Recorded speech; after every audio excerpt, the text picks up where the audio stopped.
Hey, thank you all for coming. Like Stu said, my name is Dave Barrier, realtor and a real estate appraiser. It is always an honor and privilege to be able to stand up and chat with you guys about some of the stuff that I know that you may not know, and answer some questions about the stuff that you want to know about appraising and appraisers. Hey, Bus. How's it going, buddy? Like Stu said, I've been an appraiser for about 14 years, and I have been doing this class at GTAR for about 10. I refined it every time I try to do it again. I just did it for about 30 agents at Keller Williams, and prior to that I did it for about 20 agents over at RE/MAX. So it's good to do it for our team, you know, because it's really helpful and it gives you information to beat your competition out. So it's great to be on this team and to be able to do this seminar for our team to help you guys out. I know that Buster has used some of the principles that I'm going to throw out to you guys in his work, and it seems to be assisting him as well. So I'm on Buster's team, the Selling South Tampa team, along with Dee and Michael and some other folks, Casey, that are here, and been doing Stephanie, yep, and doing I have a thriving appraisal practice, so it's a tough balance to be a realtor and an appraiser. My background is a family background with my mom, who was a real estate broker, and her claim to fame and biggest accomplishment was taking a $10,000 piece of land and converting it ultimately into $1 million in real estate sales. So that was one piece of the puzzle that she did. She passed away in 2016, and we are now receiving dividends from her inheritance, and I paid my mortgage off yesterday because of it. So thank you, everyone. I love you. So let's get started. Basically what we're going to talk about is value today. You know, how value is determined, what value is, and how you guys can work with appraisers in your individual deals to make sure that you don't, on the buyer side or a seller side, go back to your party and say, it didn't appraise. Sorry, didn't appraise. So what we want to do is avoid that, right? Because if we get over the appraisal hump, isn't that the hardest one? Home inspection and appraisal are the hardest ones to get through in our business. Other than actually getting the listing, which is becoming damn near impossible these days. So there are two main principles, and I've got handouts for all you guys to take away.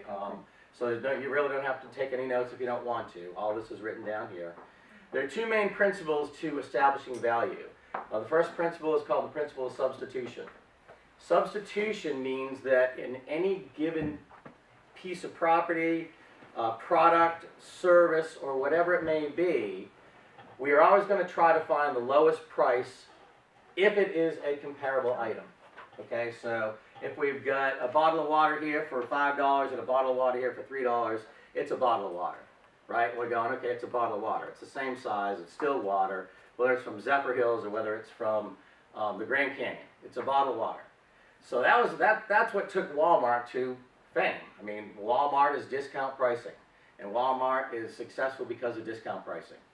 Now, Walmart offers a lot of stuff that people smaller stores don't offer or do offer, so people go with smaller stores. So principal substitution is the first thing. Where it applies in real estate is houses specifically in PUDs, planned urban developments, Easton Hillsborough County, Lutz, Land O'Lakes, all those places where they go in, they wipe out a field, they put in a bunch of houses, tract housing, all right? So you've got to make a tract house pretty damn special for 200 grand to beat out a house that's 179.9, right? Does that make sense? You guys have done all that.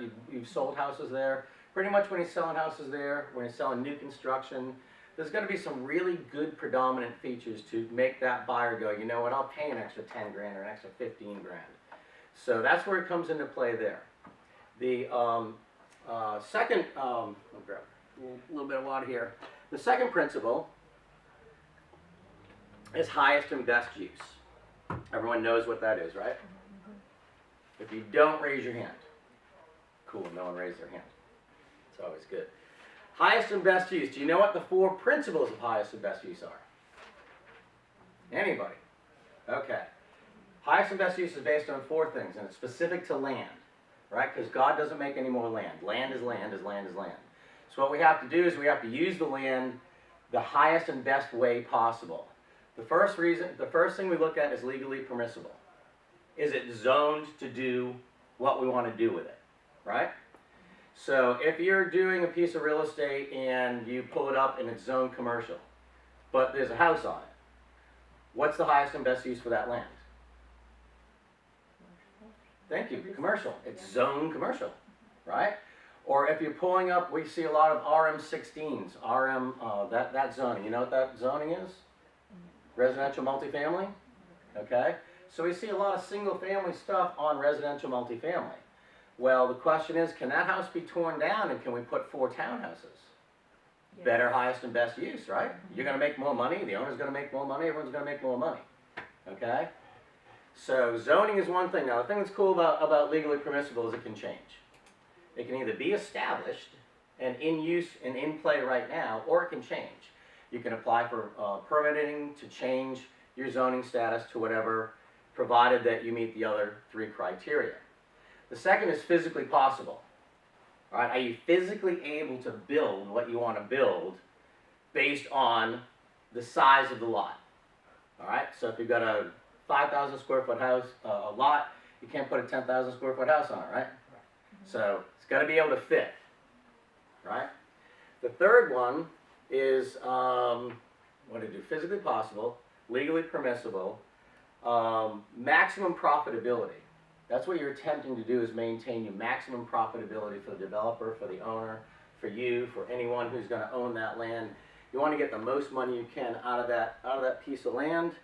And your fourth is financially feasible. Does it make sense? Can you put enough money into it to get your return back out of it?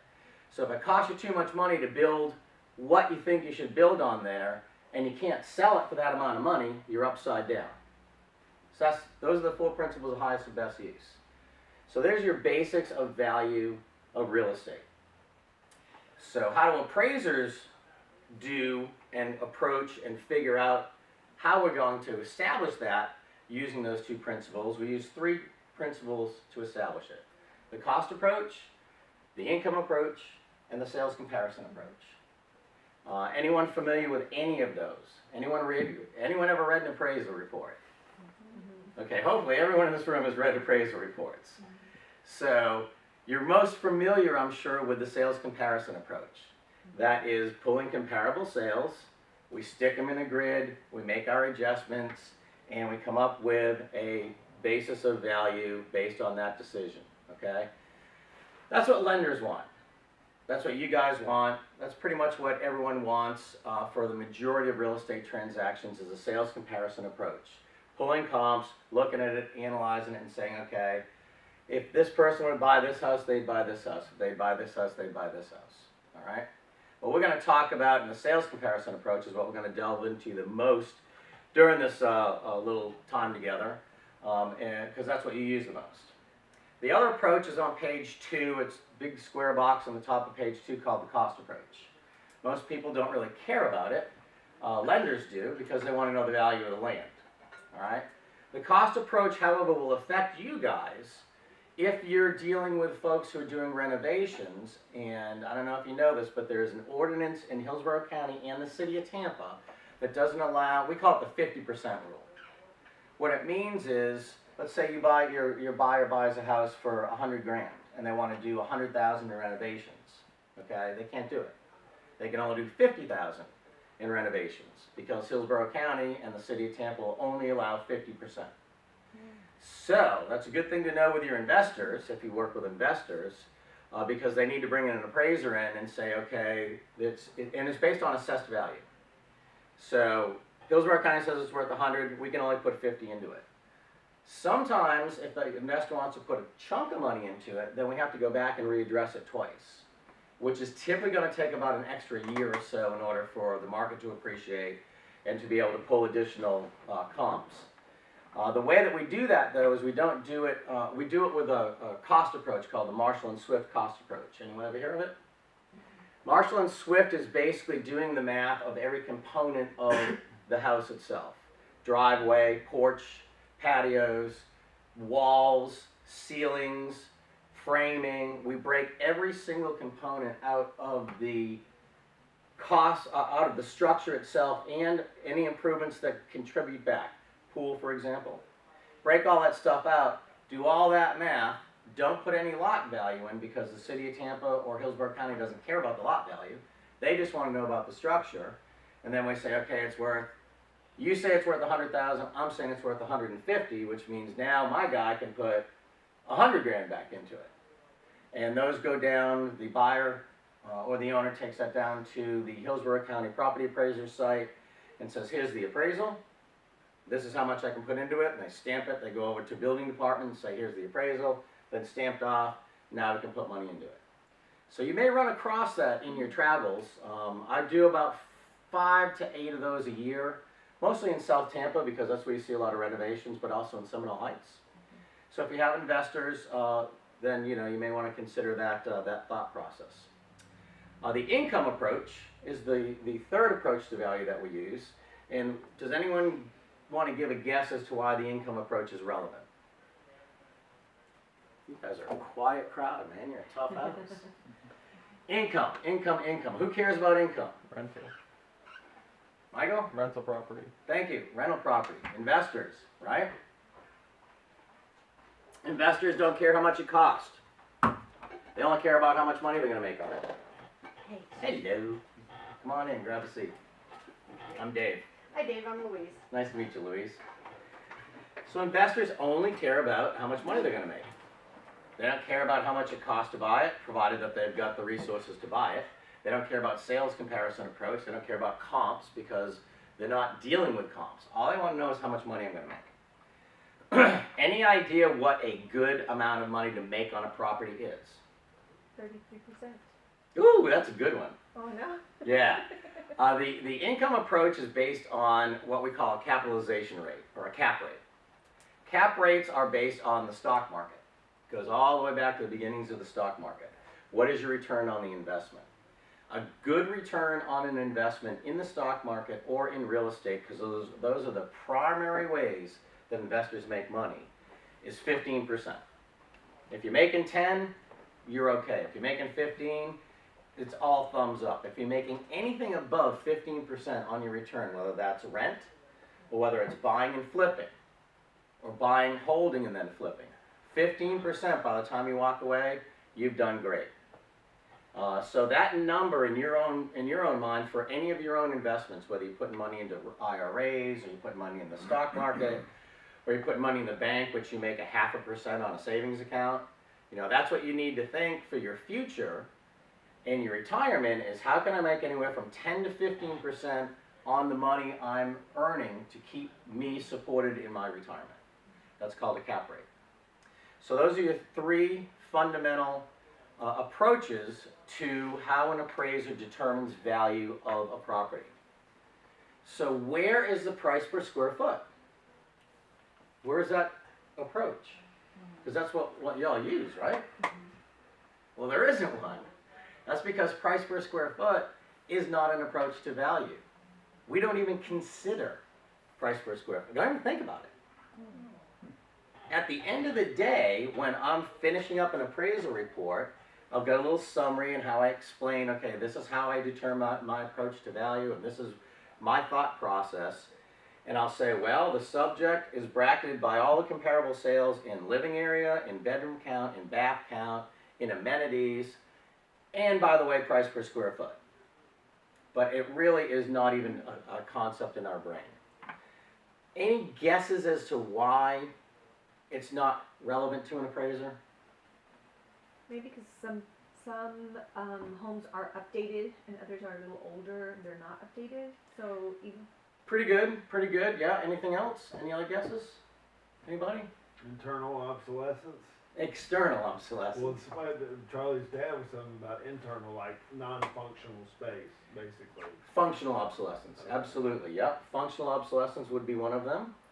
That means that you've got, the layout doesn't work. You got to go through an area to get to a bedroom and you can't, it's not a functional bedroom, okay? Or it's a bedroom with no window on the inside of the house.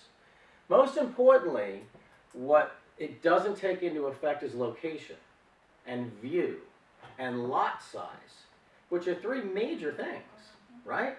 I mean, you've got a 2,000 square foot house on a 5,000 square foot lot and a 2,000 square foot house on a half acre. price per square foot only is relevant to the structure, to the house, to the improvement. What about if that one over here is on a pond? 5,000 square feet here, 5,000 square feet there, but on a lake, right? It's a whole different story.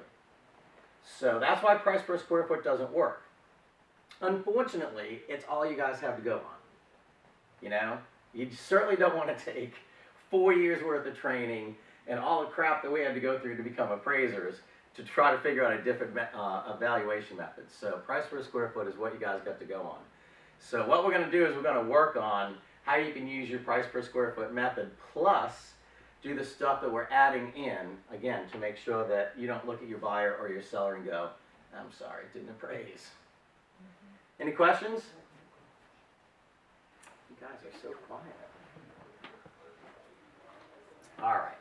I've got that situation currently where it's a house that, you know, we kind of put that price per square foot on the whole thing and not knowing really any better. And then now as I'm doing open houses and it's a porch that was enclosed and it's got a window shaker and I'm sitting there and it's counted as heated and cooled square foot, but it's not, it definitely does not have the same value as the rest of the house. Mm-hmm. So it's something I'll be going back to the seller and not knowing really how to do it and say, look, you need to take that footage out.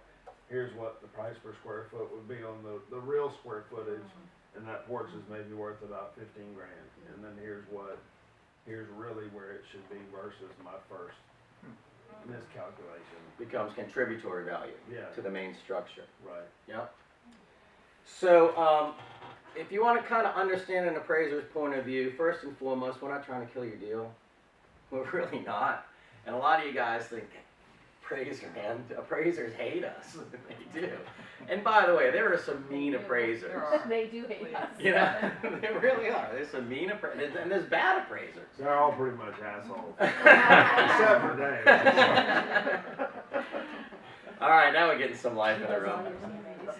No, we're not trying to kill you. If we kill your deals, we're out of business, you know? But what happens is we're required by our client, and our client is always whoever's loaning the money.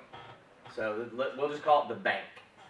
We're required by the bank to do certain things, to perform certain things, to fulfill certain things for the bank based on underwriting. So if you really want to be pissed off at someone, be pissed off at the underwriter. Because the underwriter is what's telling us what we have to do, all right? And underwriting looks at primarily what we call bracketing. And bracketing means if we have a house with a pool, then we better have a comp with a pool, okay? If we've got a 4-bedroom house, we better have a 4-bedroom house. We can have a 2-bedroom house too, but we better have at least one. If we've got a 2,000 square foot house, we better have one that's a little bigger and one that's a little smaller. Kind of getting the idea? So what you're trying to do when you're pulling your comps and you're doing your own analysis to figure out your value is you're taking your subject and putting it right in the center, right? And then we're going all around it, and we're finding comps that have features that cover every single main area of that house. So that's what we're trying to figure out, and that's what an appraiser has to figure out to get it through underwriting. Well, what you're doing at that point is you're sending the appraiser your information, your comps, and you're explaining to the appraiser in writing, this is how we decided our contract price. This is how we determined our value. So why is it important to get it to the appraiser at the beginning of the process? Any idea? It's in the research phase. That's right. I've taken this class before. Thank you. Cheating over here. Thank you, cheater. Yeah, man, I mean, we're doing our research at that point in time. You know, we typically do 3 appraisals, 2 to 3 inspections a day. All right, which means we need to research the file, pull our comps, get out in the field, schedule everything, drive, go, come back home, type reports, and then drink. So that's how it goes. That's our day.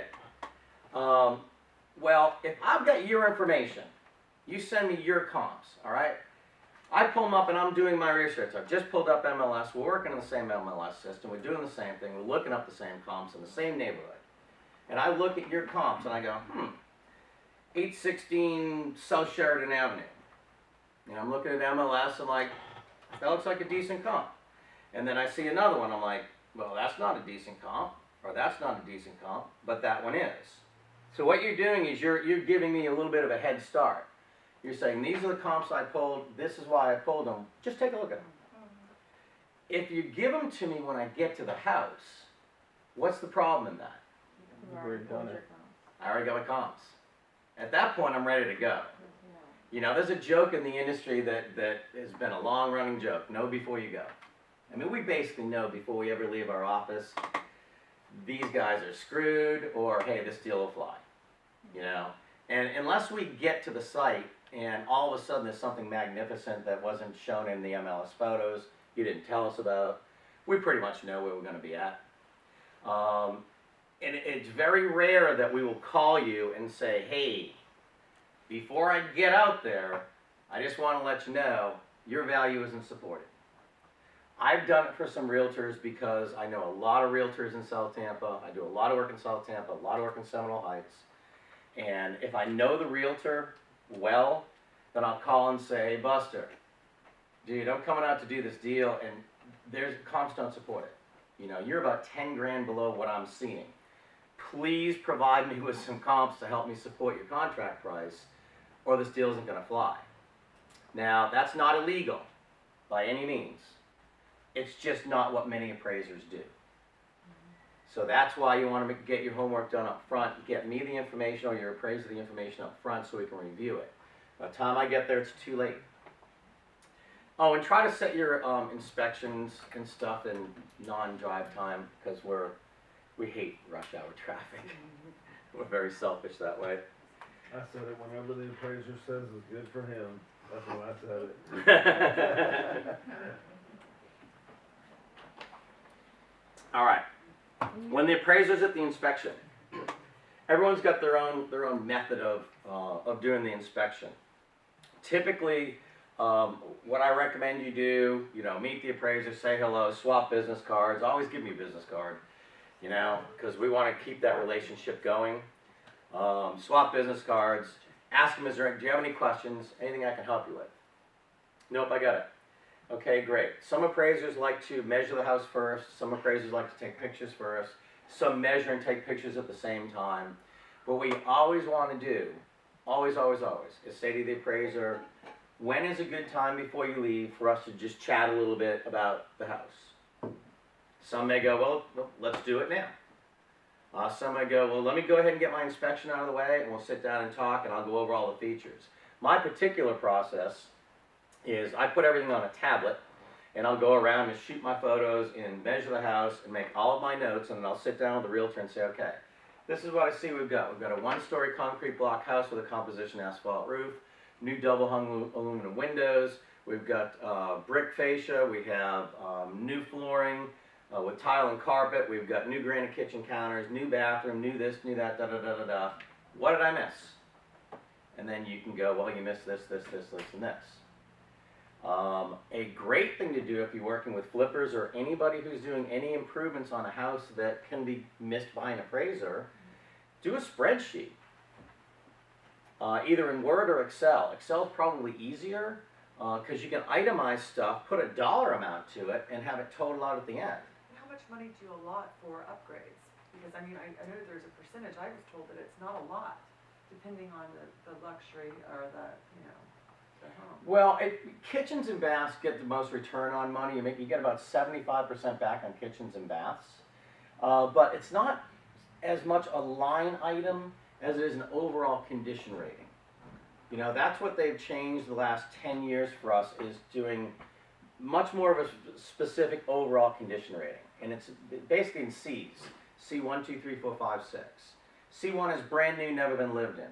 C2 is damn close to brand new, no deferred maintenance at all, just moved into type of condition. C3 is mostly what you're going to see on your appraisal reports, which is, hey, it's in very good habitable living condition. Really, any minor deferred maintenance, like that thing peeling off the wall, that's not contributing to value, don't care about that. But my question is, if you have the same condition, but you have one home with granite and one home with Formica, are they allotting anything for the one with granite? Well, you are overall, because then you're looking at comps that have what we should be doing on our side, is saying, okay, if my subject's got Formica, then I need to make sure I've got at least one house that has Formica, not granite. Oh, okay. I'm not supposed to have all granite and then say, and subtract or whatnot. You can easily get thrown into that distressed realm if it's all got formica, and you know, in other words, you can be fighting that battle. You're either gonna be thrown in this group of comps over here, or this group that all have It's kind granite. of a crutch, though. You have marble But floors, you- they didn't finish the countertops. Yeah, Right. You, Now- you wanna, whatever it takes to get Yeah. thrown in the other crowd of comps, you Yeah. know? That's it. That's a kind of a real good way to look at it. It's kind of a crowd of comps. Now, on the other hand, I can actually, as an appraiser, I can line item stuff. You know, I can sit there and go, okay, they're all condition 3s. Everything is really in good condition. The subject has Formica kitchen counters, but it's got way upgraded flooring. So I'm going to put a separate line item saying upgrades, granite kitchen. For the subject, I'll say upgrades, flooring, upgrade, granite kitchen, wash it out. So we're allowed to do that as well. So when you get those kind of weird situations that's not fully remodeled, we can do that. Yeah, so again, if you can itemize stuff and do it in a spreadsheet or whatnot, that always helps us, especially for flip properties, because we'll just scan it and put it in our appraisal report. Because remember, it's the underwriter that we're trying to satisfy. So on flips, I will go ahead and import the old MLS and the old MLS photos to show the condition of the house when the investor bought it, and then I'll add the new MLS sheet, and then I'll add your list of improvements and say, okay, the reason it went from 125 to 275 is because here's the photos of what it looked like, here's all the improvements, I'm good with it, I can support it, shut up underwriting. Because that's all we're trying to do is get your loan through. So that's how we work with us on site. Any questions about while we're sitting there doing our jobs? Well, just say too, on that list, I've been in the appraisal before where I was scared about it, cause the first thing he said about, the comps, and he said, do they have a railroad track behind there, and I'm like, oh crap, and so he's in there like, what's the upgrades, and I'm all of a sudden just scribbling on the paper like this, and the owners there, I'm like, what all did you do, and so There were railroad tracks behind the house. there was, I remember that house. it geared I us was- though to basically write it down and to then move forward from there. People always ask the age of the roof, the common questions when you do it. And so we made a feature sheet. It's like the spreadsheet, but we do it as a download on MLS, like the seller disclosure and the feature sheet for when you're showing it or when the other realtor pulls it, but it's got the age of the roof, and it's a great thing to What do you hand. deduct for a railroad track behind the house? Well, you hand that to the appraiser, is what I'm saying. When you have that, you do your Yeah. listing side of In the things. research stuff. You hand it to the appraiser when he comes and said, here's the list of features.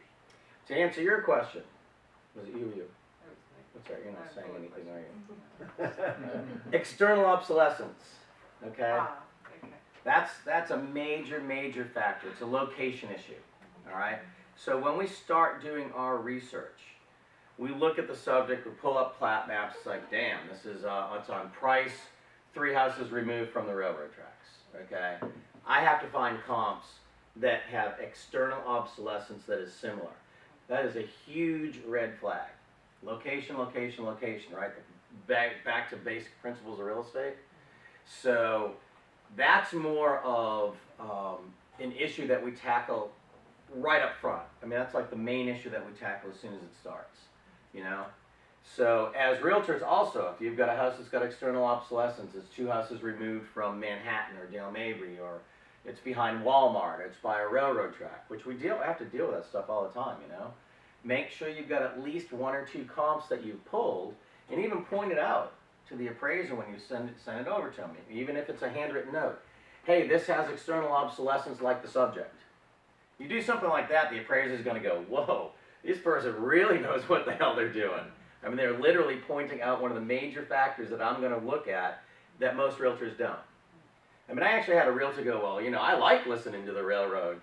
I mean, I like listening to the train come by. Well, good for you. The rest of us don't. How So far out do you go for that?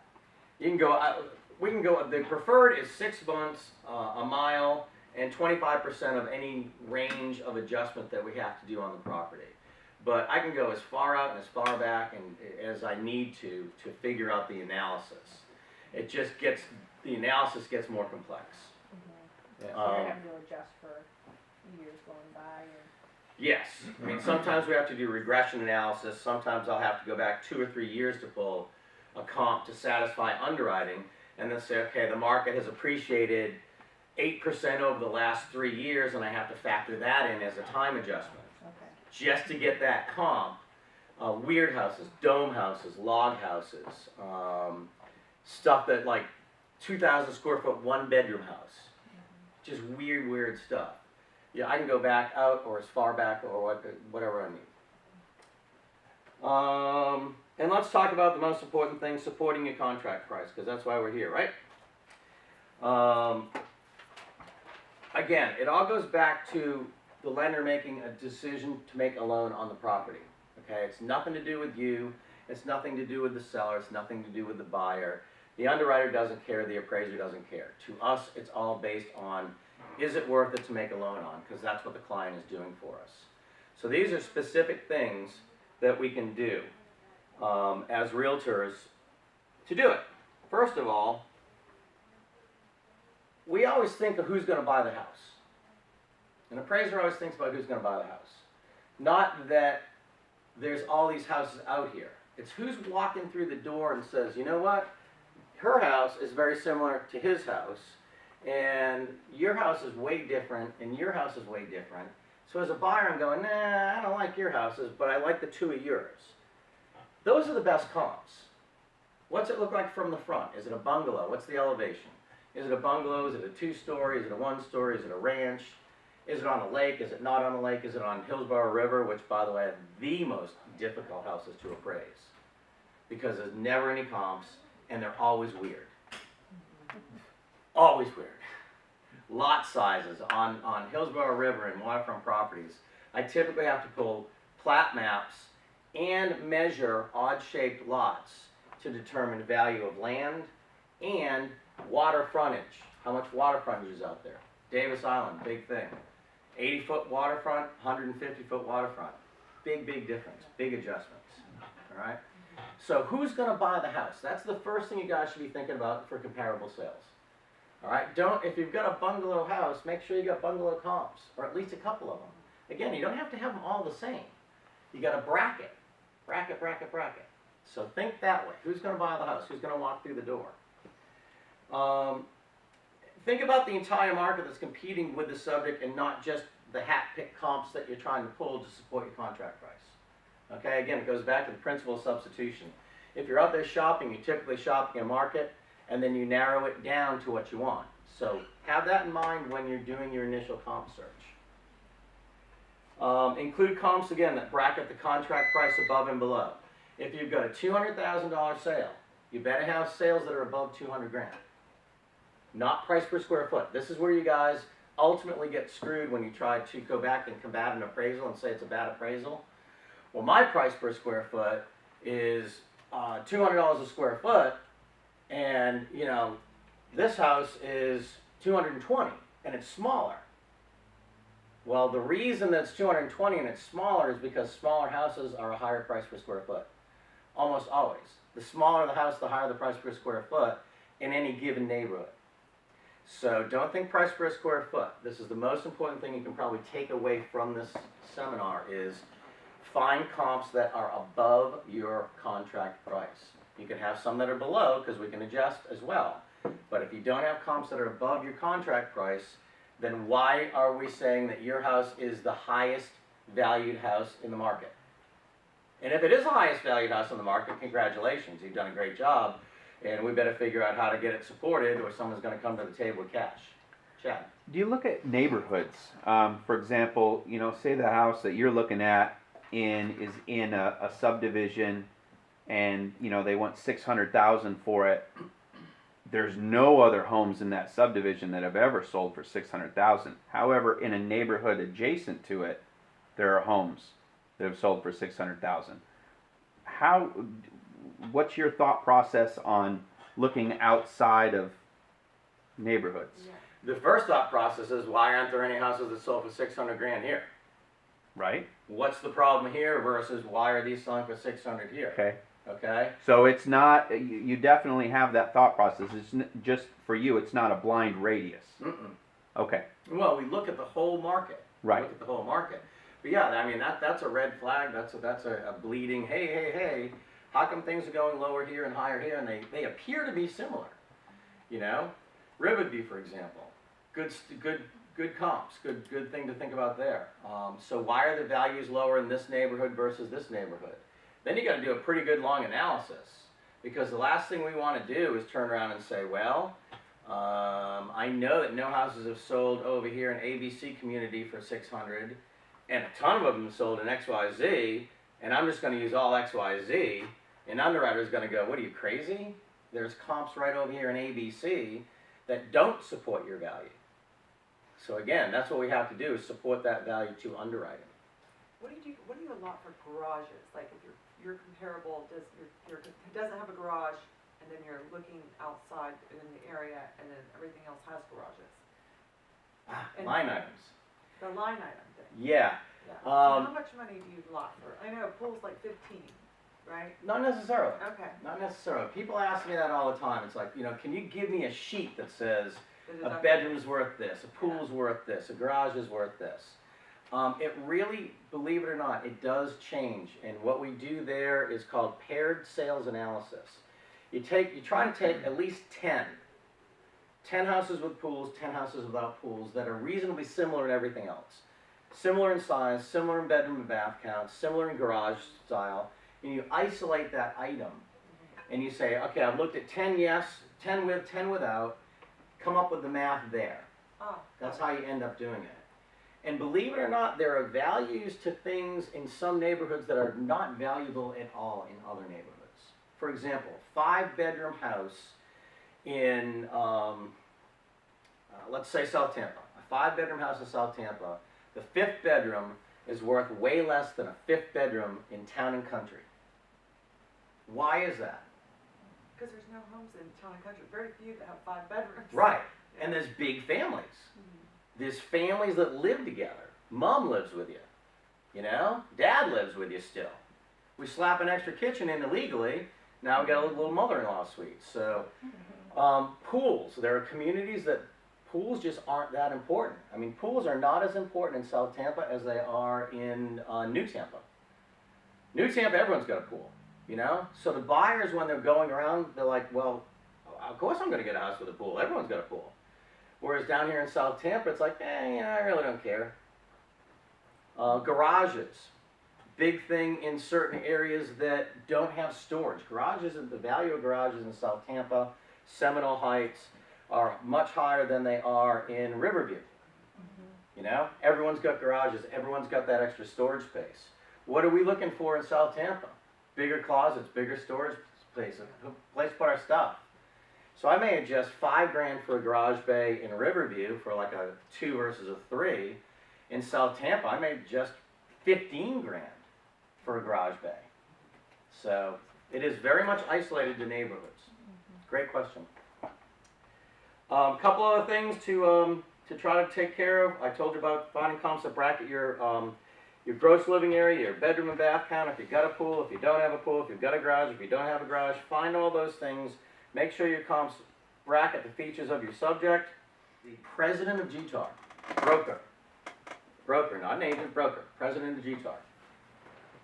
Deborah was her name. So you figure as president of GTAR and also being a real estate broker, you got your shit together, right? You know what you're doing. Did a house for her out in Andalusia. Anyone know where Andalusia is? Is everyone familiar with Andalusia? Andalusia is a very high-end neighborhood out at the end of Apollo Beach Boulevard. It's waterfront homes. The majority of homes are on finger canals that have open Tampa Bay access within a minute. You get out, you get in your boat, you fire it up, you go around the corner, you're in the bay. Okay? That's a very specific buyer, right? So, she had a landlocked home. There's about 20 of them in Andalusia that are landlocked. She's giving me all these comps that are waterfront, canal front homes. I'm like, Deborah, you've got to know better than this. Anyone who's going to buy a waterfront home is not going to buy a landlocked home. They want a boat in the backyard, for Christ's sakes. So that's a feature that you have to be very conscientious of. Who is the buyer? Who would buy this home and who would buy the comp? If I want a boat in the backyard, I'm not buying a landlocked home. Transversely, if I don't want a boat in the backyard and I don't care at all about having to deal with a seawall, to have to deal with floodwaters, to have to deal with that, I'm probably not even buying in the neighborhood. But if I am buying in the neighborhood because my grandmother lives there, then I'm going to buy a landlocked home. It's minor features like views of woods, views of ponds, views of lakes. Lakes are a little, if they're navigable water is its own thing, man. You're either a boater or you're not a boater. And you want to walk out your back door and be a boater. Ponds, woods, things like that, those are beneficial. Those are supplemental things that add value to the property. Certainly add value as an appraiser. Certainly add value to your buyer or your seller. But those can be bracketed again with, okay, the subject is on a lake or a pond. At least I've got one comp on a pond. Then I'll add or kick up 20 grand for the view. Okay? Any questions about how to support your contract price? Did you guys find that helpful? I have a question. Speaking of a pond behind the house, now what if you have a problem with ducks? Shoot 'em. That's an intangible. They're like all over the place. Right now I have a client who the ducks have put a nest on top of their patio. Yeah, that's an intangible. That is a market. But they didn't know No, that. but before you know they what you can moved. do, and I know somebody had this problem, he called EPA, and they came out, a duck guy comes out and gets a truck full, and he takes them ships them to some farm. There you go. Yeah, that's what you do, There you go. because they are a big nuisance. Now, transversely, you may get a tree hugger that wants to buy that house. It's like, I love the ducks. I love the ducks. That's why I want to buy the house. But it does narrow your marketability of the property to a more specific buyer. Last thing we're going to chat on real quick is, How are you taking into account in the neighborhood foreclosures, short sales, when it comes to your appraisal? good question. Thank God we don't have to deal with that a lot any longer. All the shadow inventory is mostly gone. Right now, we try to throw them out. We really do, because it's not an arm's length transaction. One of the main principles of how we do our job, like I was saying, is substitution. And substitution means arm's length. If the majority of homes are arm's length transactions, we should be using arm's length transactions as comps. Okay? Back in the day when we had to use short sales and REOs and all that, that's what the market was. That's what people were buying. So now when I pull my comps, if it's an REO, I'll typically throw it out and move along to the next comp. So I bring that up because 3 years ago I had a comp that was a foreclosure in the neighborhood. It was the same house, but it had been sitting on the market for a year. And the appraiser used that, even though, so it's Magnolia Park, so it has all of its different Yeah, I know sections. Magnolia Park, yeah. So they wouldn't go into the next section for the comp, they still used that one, and the comp came in 10,000 low. And I thought that was a huge market issue, like, how would that? That's typically not a good job. The next section may have been a lot newer construction, which is why the appraiser might not have wanted to go there. It may have been It was like 3 years.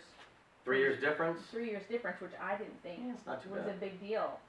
Like, even if you had to adjust a little bit for age or something. Yeah, that's not too bad. But he didn't, he wouldn't, he said, no, this is the same exact house, and it's because I tried to challenge it. Same exact house, it was I said, but it's been on the market for a year, and it's a foreclosure.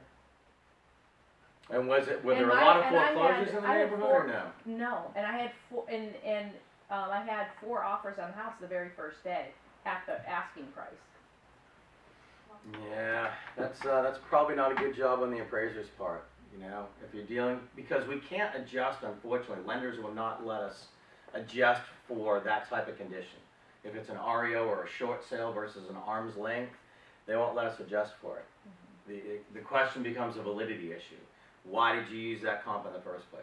If you thought it was a good comp, then obviously it's a good comp. Financing is not an issue. So yeah, I personally would not have used a foreclosed property that's been on the market for a year I tried with to a house challenge it, but that it went under didn't work. contract instantly with 4 offers. Yeah, that's not really a good job on the appraiser's point. And unfortunately, even if you challenge it, a lot of times challenges don't go through, and especially if it's an FHA, that appraisal sticks to the house. Yeah, so 6 months that appraisal is going to stick to the Right. house. Yeah, that's a sucky situation. Yeah. It really is. But I is actually the ran across underwriter that one as making a the realtor. decision? Yeah, So the underwriter is really the one that had said, no, it's same exact house, we're keeping it.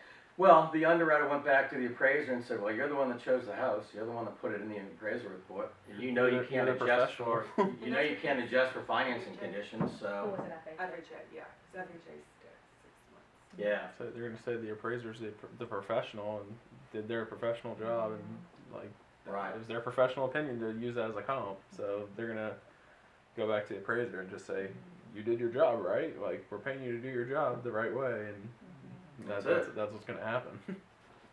Okay, last thing I'm gonna talk about before we do a Q&A on any specific case example you guys got is helping the appraiser and other realtors with your listing information in MLS.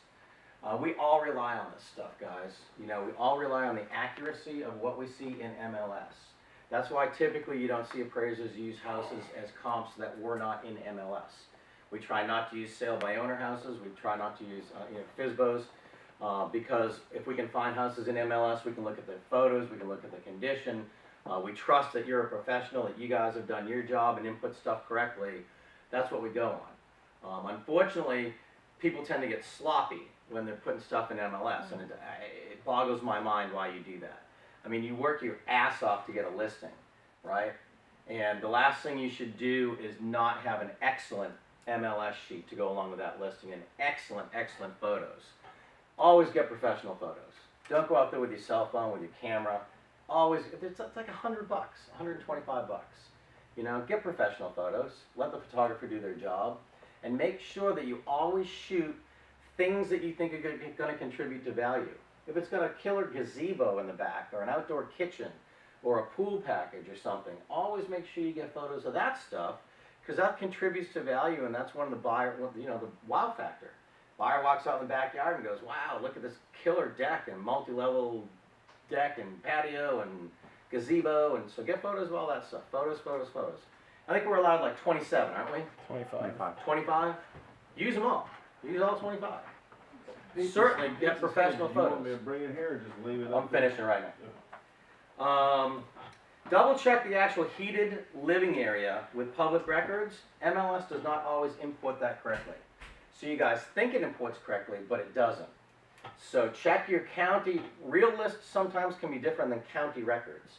So it's the one extra step you got to take, and you actually go to a county record and check it. And if Real List is saying 1,500 square feet and Hillsborough County says 1,200 square feet, that's got to be a red flag to you. You've got to look that up and go, okay, what the hell's going on here?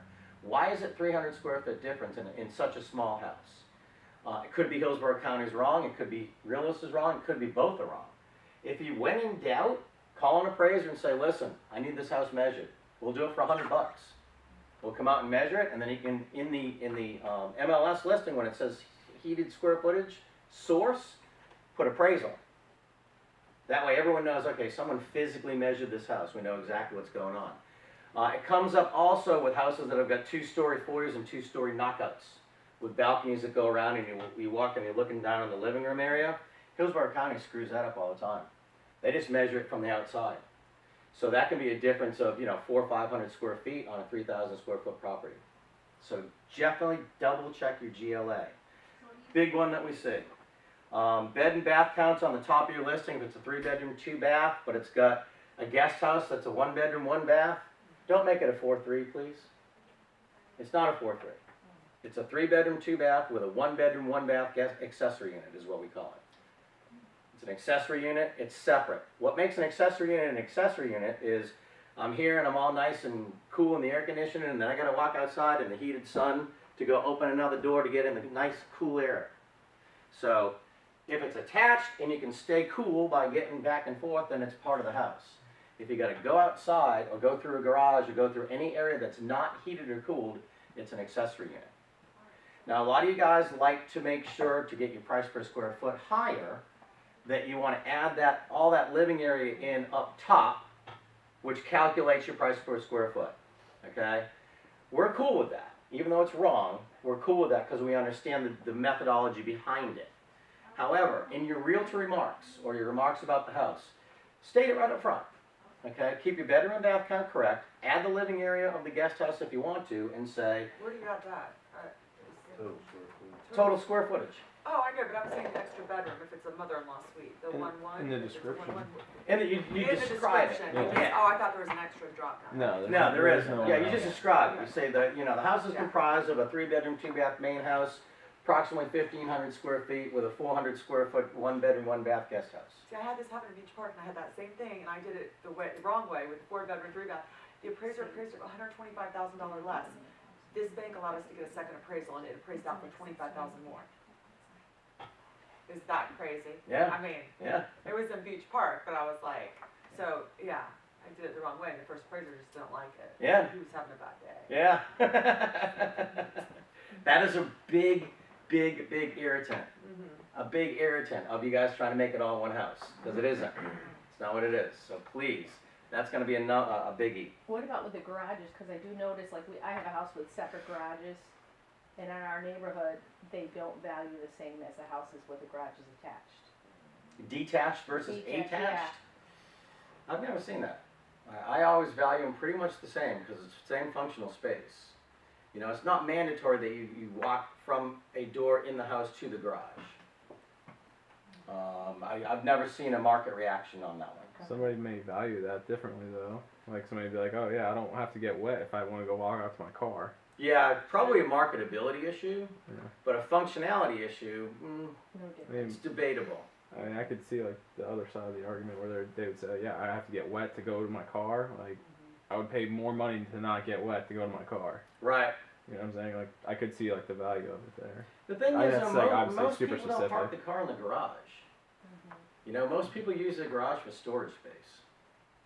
Do you want to get wet when you have to go get your Christmas tree, or do you want to like stay dry to get your Christmas Yeah. tree? Yeah, like you say, Michael. I mean, it's really specific, marketability. but like I would definitely put a value on that, a higher value. Personally, I mean, I don't see how you could argue against that. Math would argue against that. Mhm. Are you adjusting any differently for a home that only has like an upstairs that is a bonus area versus a 1-story? So like instead of having a true 2-story where you've got half and half kind of like that versus you have, it's mainly everything is on the main living floor and then you're going upstairs and you have a bonus. Typically more of a marketability issue, Okay, but not, yeah, it's living area, it's all heated living area. Mhm. So it's typically going to be a marketability issue. You can't adjust for people's opinions, you know? Right, but I is like it the a true fact that it's a 2-story? bonus room for my kids to go up and hang out in versus a true 2-story where we've got 3 bedrooms, 2 baths for the kids upstairs, Right. main suite downstairs. You know, that's a marketability issue. Mom and dad may want the kids on the same floor as them because they're little brats and they want to make sure that they're in bed. You know, that's absolutely an opinion. Okay. Pools. This is a good one that really irritates the heck out of us. If it's got a pool, mark it as a private, concrete, whatever you want. If it doesn't have a pool, don't put community in the pool area. If it's got an above ground pool, that's personal property. That's not a pool. Can't give it any value. And the reason that it's an issue is, you know how you've got all those various views, customer view, broker view, BPO view. Some of these views, if you populate the pool field with anything, it's going to show up as a private pool. So be careful on that one. If it's got a well and septic and air conditioning issues, if you're on a well and septic, please be sure to note that. That's very important for underwriting. That's a whole set of problems that can occur. Public utilities versus private utilities. So please make sure to add that. Any HOA fees, please add those in. And finally, last but not least, if you're putting driving directions, north, south, east, west. Let's go with the old north, south, east, west. Go north on Dale Mabry, go east on Swan, and north on whatever that street is, and you're there. Versus hang a right at the Walmart and hang a left at the railroad tracks. So that's it. I hope that this helped you guys.